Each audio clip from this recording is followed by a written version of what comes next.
If you're like me, you take your time off very seriously. You know what you need to do to refresh and recharge to get back into the classroom ready for the next round. For my wife and I, that means travel. Whenever we can get out of town, we do. And of all the places we've ever been to, Ireland has to be one of our favorites. If you too would like to see the Emerald Isle, and I mean really see it, you have to go with someone from Ireland. That's why I recommend Celtic Seasons for your Irish adventure. You will fall in love with this country.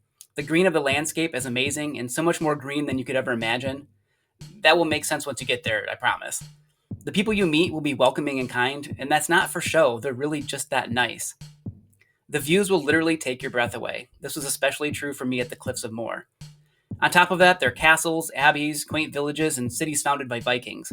Your guides on this magical adventure will be my friends Deirdre and Jenny. Yes, they are from Ireland, and they'll take you to all the great places you think of when you think of Ireland, from Blarney Castle to the Giant's Causeway. But they will also introduce you to the Ireland that you don't know yet, but will still fall in love with just the same.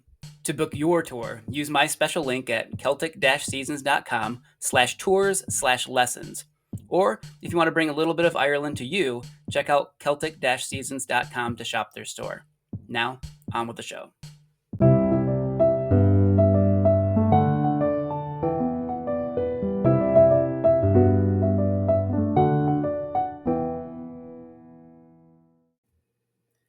This is Lessons We Forgot, and this episode is called Sirens. To most people who don't work in education, our jobs probably seem pretty straightforward. Since COVID, I don't really hear anyone saying that our jobs are easy anymore, but I still think most people I meet who don't work in schools don't really understand all the nuances involved with trying to teach kids. It makes a lot of sense though, and I'm sure most people do way more at work than the rest of the world will ever know. For us specifically, though, I bet the outside world has no idea how many things are out there getting in the way of what we're trying to accomplish from day to day. I bet most people would be shocked by the number of things that can distract us from what we're actually trying to do. We're pulled in so many directions, we have so many hoops to jump through, and we never know what's around the next corner. It's like we always need to be on guard against the countless obstacles we need to avoid to stay on the right path. In Greek mythology, the sirens were evil temptresses who lured sailors to their doom with their sweet songs. According to legend, though, some heroes like Jason and Odysseus found ways to avoid the siren songs, and both of them emerged victorious in the end. Jason saved himself and the Argonauts when he asked Orpheus, the bard, to sing louder than the sirens, drowning them out. Odysseus took another tactic. He had himself tied to the mast of his ship while the rest of the crew plugged their ears with beeswax, basically hitting the ancient equivalent of the mute button. If our lives as teachers were an ancient Greek epic, what would our siren song be? What is out there tempting us to stray from the path that we know we should be on and steering us onto the jagged rocks that will only lead to our doom? And how can we escape the pull of the sirens if we hear them? One of the hardest things to avoid for educators is doing too much. Many of us share the desire to please everyone. We want to be everything for everyone, which leaves very little left for us. I also can't help but notice how often we dwell on the little things. A comment from a colleague, parent, or student that didn't sit right that we just can't shake. Going over the tiny mistakes we made in class over and over again. We worry so much about the little things that no one else probably even noticed, or that they've already probably forgotten. I can't believe how much time we spend grading. Yes, we need to give our students feedback, but at the expense of us not being at our best the next day? I don't think so. We don't have to grade everything. Sometimes we expect the worst to happen, even when we know how unlikely it actually is. For some reason, catastrophizing seems to be another common teacher trait.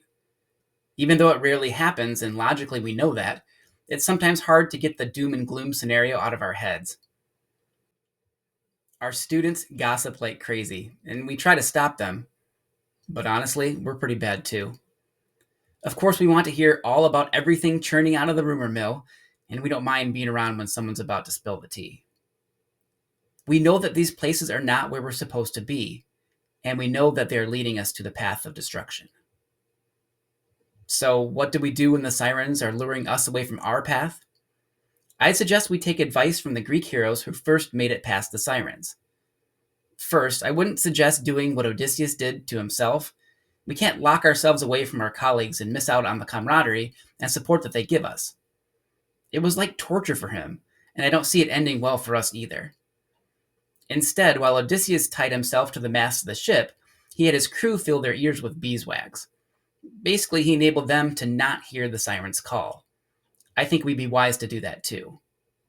When we feel like we should be doing more, or that we aren't good enough, or when we're tempted to get involved where we don't belong, it might be best to plug our ears and just keep moving. If that doesn't work, we can try Jason's tactic. Instead of fighting the temptation of the sirens, he filled his ship with a much more pleasant sound. We can do that too. We can choose to be around people who keep us from seeing the worst in every situation, or who send us into a ruminating downward spiral. We can be the ones who see the best in each other, and who can offer a little hope for the future. We might not always be able to keep our ship on the straight and narrow, but we do need to be vigilant about avoiding obstacles, especially when we feel compelled to go towards them.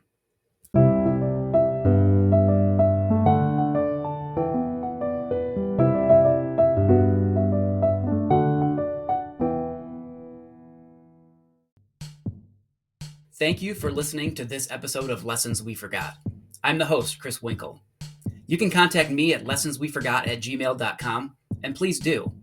I'd love to hear what you think about the show and any suggestions you might have. If you enjoyed this episode, please share it with a friend. That is the best way to help grow the podcast. If you want to hear more Lessons We Forgot, we post new episodes on Sunday nights. And when you like, rate, and subscribe to the show or leave a comment, that also helps the show reach new listeners. If you really hate ads like me, I do have a Patreon site, patreon.com/lessonsweforgot. For only $1 a month, you can get the show without ads. I'm offering a free trial right now, so go check it out and see if it's something you'd be interested in. Thanks again for your support.